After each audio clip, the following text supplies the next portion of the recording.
Je vais vous expliquer comment se déroule le traitement d'une tumeur trophoblastique post-molaire à bas risque, c'est-à-dire une tumeur qu'on traite avec du méthotrexate.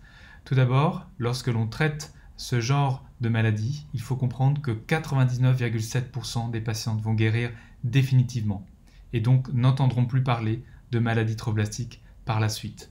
Ensuite, comment se déroule le traitement?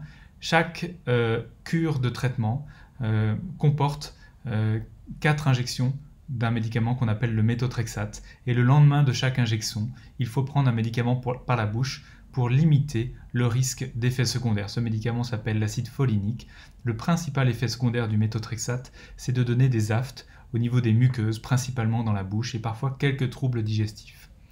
On va juger de l'efficacité du médicament méthotrexate par la surveillance du taux d'HCG. Donc il faut surveiller l'HCG chaque semaine, comme on le fait dans la période après une molidatiforme.